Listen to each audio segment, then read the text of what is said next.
Well, roll up, ladies and gentlemen, Hapanwo TV viewers. The circus is in town. Yeah, I'm at South Parks in Oxford, and Zippo Circus, as you see, they're just setting up the big top. I came up here yesterday, they were just putting the framework on. This is for their show, which is opening tonight. They're here from Thursday till next Tuesday. And yeah, I'm actually pretty good. If you can get to Oxford to see them, they're pretty good. I took my daughter to see them many years ago. They've been going for a long time. She's sort of grown out of circuses now, unfortunately. But check out their website. They'll be appearing in lots of other places. They're well worth seeing, in my view. This is a sort of a good old-fashioned travelling circus. There's these big caravans here, which people live in. See them all along there, and they travel around. They live a very nomadic lifestyle, traditional in the traditional sense. And but what interests me in this case was this particular embossment. It's a bit on the livery of this lorry. Zippo Circus goes green. Zippo's goes green. This truck runs on chip fat. Isn't that interesting? I'll just come around the other side of the. I'll come around the other side here where the ticket office is and everything. I'll show you a bit more. Now, I wrote a Hapanwo Voice article about this a number of years ago, I'm sure. Seems to have disappeared, which is very mysterious because I certainly didn't delete it. Unless I've made a mistake, I'm sure I did. I'm sure I didn't make a mistake. I'm sure I did write an article about this. But I'll put a link in the description box to another article I wrote, which was similar. As you see here, this lorry has the same badge here on the side. Not all of them do. I've had a walk round. Not all of them have that symbol on them. Some of the lorries don't. Some of the lot of the cars and vans don't. But basically, a lot of the vehicles, the large vehicles of this circus, run on chip fat. Now, you might think that's a bit daft. How can you run a car on chip fat? Well, you can. You can run a diesel engine vehicle off chip fat. Okay. Yes, the stuff you cook with, which is essentially a type of vegetable oil for frying. There's the ticket office there. It's nice, isn't it? It's getting a bit windy. I'll go back. It's perfectly safe. Doesn't do any harm. And it's very low emission, which is what they mean by going green. Not that I'm a carbonist, as you know I am not. Yeah, George Monbiot, send hate mail to this, to the Hapanwo email address. No, but it is very low emission on all types, not just carbon or carbon dioxide, as it should be called, but it's low in pollutants as well, various petrochemicals and stuff like that. So anyone could do it, but please do not try this if you have a petrol engine. All right, seriously, that's gasoline for you Americans. Please, it will screw your engine up really badly. It'll do terrible damage to you if you try putting chip fat into a petrol engine. All right. Also, you can actually use old vegetable that's already been used for frying. For instance, the stuff in your chip shop, your local chip, which they throw away. You can use that. You can go down there and say, look, can I take this off your hands, instead of you throwing it away. But please, you have to clean it. You have to like sieve out all the bits. All the large fragments have to be removed, because of course they'll get stuck in there and then you'll be in trouble. So now this is something I'm going to have to look into, because this is news to me. Because the last thing I heard, the authorities, when people were doing this illicitly, apparently it was illegal. There was a news story about someone who'd been caught and prosecuted for running his diesel car off chip fat, or his diesel van. I mean, the response from the authorities was almost hypoallergenic, which is very, very, they really came down hard on these people. And this guy was dragged up in front of the magistrates. He was given a pretty big fine, if I remember rightly. And the authorities were so worried about people doing this, they even set up a special police unit of guys in the police, that's policemen, whose job was to go round and check that people with diesel engine vehicles were not running their vehicles off chip fat. And guess what they called this unit? And guess what it was nicknamed? That's right, the Frying Squad. You must admit the police do have a sense of humour after all. Yeah, well anyway, apparently you can easily tell because the police were trained, this unit was trained to spot ship fat being used in engines because it gives off a distinctive smell. You can actually tell if you know what to smell for if someone's using chip fat in their diesel engine. And so they, as soon as they caught one of these evil, nasty felons, they arrested them and prosecuted them. And there were several prosecutions over this issue. Now you might ask yourself, what charge did they use when they put these people up in front of the magistrates? And the answer is fuel tax evasion. Yes. Now you have to pause and think for that for a moment. These people were essentially being prosecuted. It's a bit windy today, sorry. These people were essentially being prosecuted for not paying tax on a product that they had not bought. I know, it's bizarre. They were not using normal diesel fuel, they were using chip fat instead. Therefore they were not buying diesel fuel, not paying tax on it, therefore they were evading the tax. Bizarre, isn't it? You might think, well, it's my car, it's my van, why can't I run it on any fuel I like? After all, the government have told us, even petrol and petroleum companies have told us that they're trying to encourage alternative energy, haven't they not? You see, they say one thing and then they do another, and they say one thing with words and they do another thing with action. And we're not even talking about free energy here. This is not the Hutchison effect. This is not cold fusion. This is not anti-gravity. This is a perfectly a way of it's not that much different from a normal conventional engine. All right, no Searle effect generator. It's an engine with a different kind of fuel in it, which works by combustion, just the way normal diesel fuel does.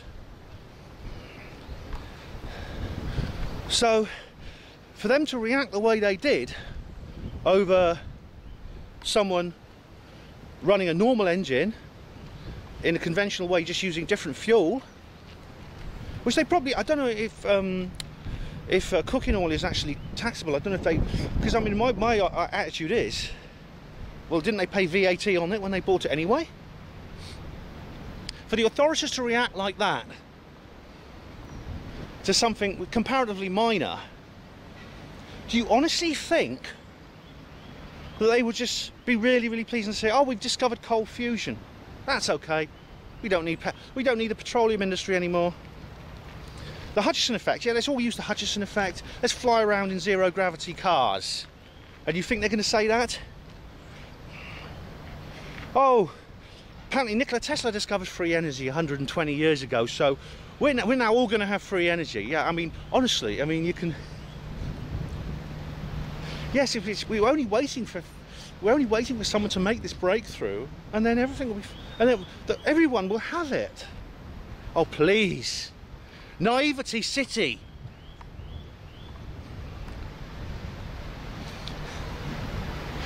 I mean, the funniest thing is this: there was this TV program. If I can find it, I'll put a link in the description box. I've got it on DVD. I bought it off Andrew Johnson's website, but you know, check theevidence.com.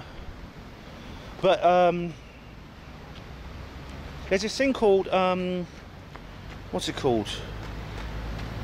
Oh, A Machine to Die For: The History of Perpetual Motion. It's called A Machine to Die For. It's about perpetual motion. And it talks about various free energy devices, which are surprisingly simple in some cases. They don't need, there's no Large Hadron Collider needed. I'll put a link in the description box to my nuclear fusion power video and the Cullum video I did. You know, it's some of these methods are surprisingly simple. Something like a Schauberger coil, which is simply just a specially shaped piece of metal. Now, to me, they had this skeptic, this guy called Eric Krieg, who's kind of a James Randi of free energy. He has this, he's this irritating little man with a monotone robotic voice who apparently offers $10,000 reward for anybody, so it's a bit windy, I'll go back, for anyone who can produce a working perpetual motion device. Now, it's a bit windy, so wait for the wind to die down a moment. And what the funny thing is, like, he went and visited, or one of his colleagues went and visited this guy who developed a water hammer device, which is actually, like, this is very interesting because you know about the water hammer effect.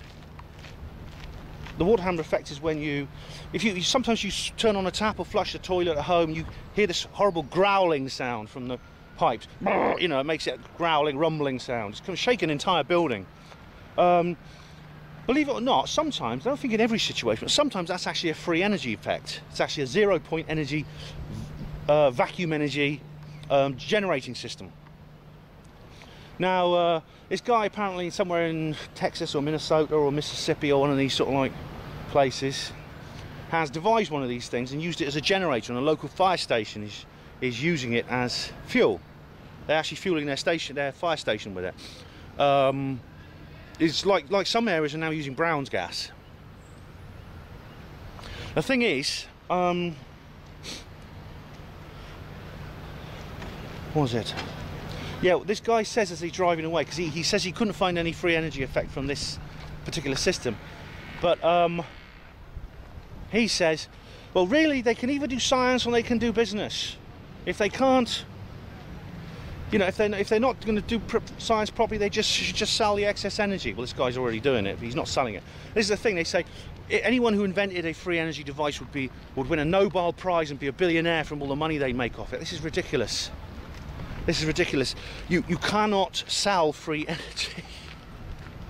It's like taking a sailing ship, attaching an anemometer to the mast connected to a meter, and charging the skipper for the wind he uses. So this skeptical argument is a complete load of nonsense. Oh, it's now the question is, I mean, the interesting question, as you can see here, is that this particular circus, Zippo circus, is using chip fat, and it's openly presenting that on the side of their vehicles.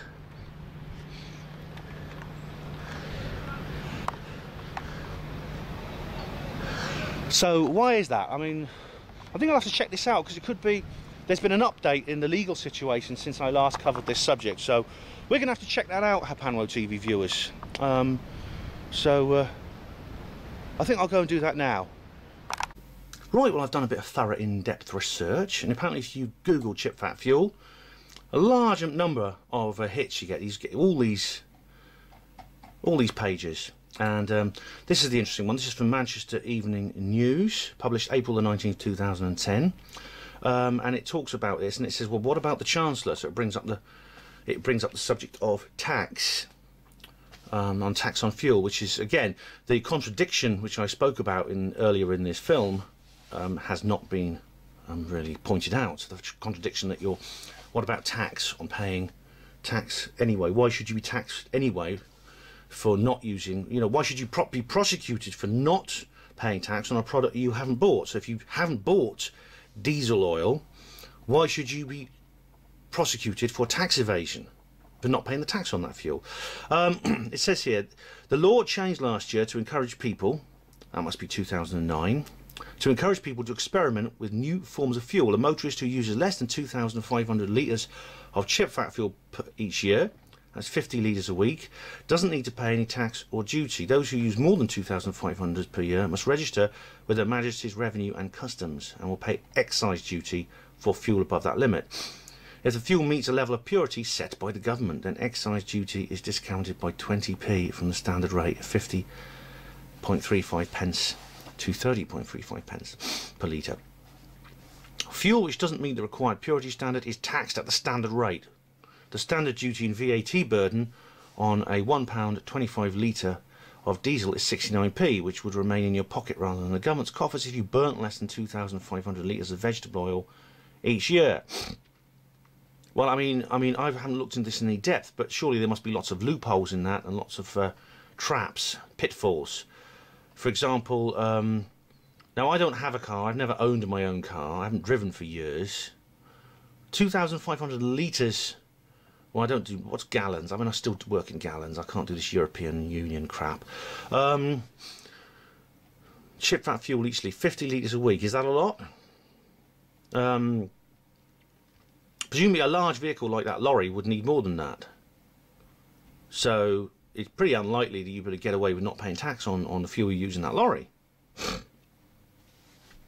So that's a bit of a strange thing anyway. But you see, it says conversion involved installing a vegetable oil tank. It's modifying the heater hoses of a diesel engine. So there's an awful lot here of mechanical work that needs to be done, apparently, to refit the engine to accept this. Although it talks about home brewing. Home brewing is a complex process. It takes 2 days to complete and involves an element of risk. I think that's what they're saying, is that they're referring to fuel or vegetable oil you just use for cooking or use for another purpose, and then afterwards decide to make fuel out of. That's though the thing is, though, from what I gather, that's actually not the case. That you don't actually need any mechanical adaptations to the engine for using this, from what I've been heard, and a lot of people have been using it without any mechanical adaptations at all. There are signs that the demand for second-hand chip fat could push up the prices to the point where it's no longer a viable fuel. Oh, what's going on here? Well, I came across this web page, vegetableoildiesel.co.uk, and it's basically all about it, and talks about all the aspects that you'd think you would need to know in accordance with this. Various questions, you know, can it be used for fuel, can it harm the engine, etc., etc. There's a list of pros and cons here, and some more. There's a column here involving some of the more details, including mechanics and things like that, and the legal side of things. We are. It's a very peculiar thing. I went back to the original article here. And the last segment or paragraph in that Manchester Evening News article is: so is it the next best thing then? Economic retailers are likely to foil the delicious dream of a nation driven by chip fat. There are around about 450 registered users of cars with vegetable oil before the legislation changed last year. Like many best-kept secrets, the magic wears off when the population at large catches on. Vegetable oil, like all other oils, is susceptible to global price shifts. So what they're basically saying is it'll become like normal biodiesel, which essentially it's not that much different. Biodiesel, of course, is in a sense a type of vegetable oil, and it carries on talking about the rules of supply and demand dictate that prices go up as more people hit the supermarket buying cooking oil for their cars. The same logic applies to supplies of used chip fat. So not long ago, chippy owners paid for that oil to be taken away. Now what they're basically saying is that they would pay more. In a sense, it's a kind of, they're trying to bring it in line with the balancing act to make it economically viable for the customer, but also for the exchequer. I think this was the problem before we were talking about. They just do not want people using something they can't tax. And I think this article doesn't actually address that issue. As I was saying before, the earlier paragraphs in this article do not address that issue. It talks about how the ethics of using vast swathes of land in order to provide alternatives to fossil fuel rather than grow affordable food. Again, that's the problem with biodiesel. And there are signs that the demand for second-hand chip fat could also push up prices to the point where it is no longer a viable fuel. And that's, again, you see, it seems like they've legalised it. The government have decided to legalise it once they've got all these questions sorted out. Like they wanted to find a way to tax it, find a way to, you know, make it legally a fuel on the international fuel market. And so instead of just what the situation they were having was that people were just buying this oil as cooking oil. In which case you just buy it off the shelf in a bottle and pay VAT on it. Or I'm not sure I'm not sure it's even taxable via VAT. I'm not even sure about that. So it could be you just buying it and not even paying any tax. But it seems now they've sorted that out, they can sort of legalise it and make it just another biofuel. The article, this is the end of the article, but they provide a source page here, which is the Centre for Alternative Technology. So let's just click that and see what happens. Whoa! Sorry, we couldn't find... So it's a dead link, so there's no source for that at all. I don't know, I mean, from what I can see, that article hasn't addressed the things I was talking about. It hasn't addressed the entire concept of the politics of energy. The fact that the political issue of energy is involved in this. That if you're talking about bringing in an energy source, it's not just a question of inventing it and introducing it. In this world, it's got to fit in with energy politics, and as I explained earlier, free energy. You know, it just relates to the free energy issue. This is why we don't have free energy, because it's so far outside the political framework of energy as we know it today. And I mean, I've heard there's stories about cars being invented. I mean, people have invented engines. There was something on the news actually about a guy who invented a car engine that has a ceramic core, ceramic cylinders and stuff like that. And it's so highly efficient, it does about 140 miles to the gallon. And apparently that was banned, it was suppressed. Now, in this case, we're not even talking about free energy. We're not talking about anything alternative. We're not even about talking something that uses chip fat. We're talking about a normal car engine that uses normal petrol. It's just a highly efficient car engine. I'll try and find a source for that. Just one moment. I think this is what I was talking about. This here, it's actually quite an old car. It's here we go. There's this little film here on YouTube about it. 376 miles per gallon. It's even more than that. It's made by Opel, and became a Shell experimental car in 1973. It is unmolested and appears completely as it was during the Shell Oil and Co.'s test. The team individual names who developed and repaired the car are painted on the rear deck. The car was forgotten at this particular motorsports event in the Hall of Fame and was purchased from the track where when they liquidated some inventory. I think this is the one I was talking about, but look, 376 miles per gallon. And that is an awful lot. And apparently I think that's the one that was suppressed. Now, I don't have all the answers to this. Like I say, I don't own my own car. I've never put petrol in a car myself. I only ever used to drive my dad's car. And I haven't driven for over God knows how many years. I've lost my licence, actually. I didn't lose it in court. I just literally lost it. I put it down somewhere and I couldn't find it. So what's going on here? I'm not sure. But all I can say is this is related to the free energy issue, even though it is now legalised. And I think the fact that it's been legalised in a way that hasn't said, oh, we're going to legalise it because we think people should be allowed to have any energy they want, whenever they want, however they want. They found a way to make it work within the framework of the Illuminati controlled system, and so now they're letting people use it. But of course, things like the Hutchison effect, the Searle effect generator, the Schauberger coil, the Tesla free energy inventions, right? None of this stuff could ever fit in to the conventional fuel system, fuel energy political system. So these things will never be declassified. They will never under the existing system. The Illuminati do not want us to have free energy. I mean, and despite the reassurances that I've read about today, you know, my conspiradar is still going haywire. So thanks for watching Hapanwo TV yet again. Hospital Port as Pride and Dignity stop the New World Order.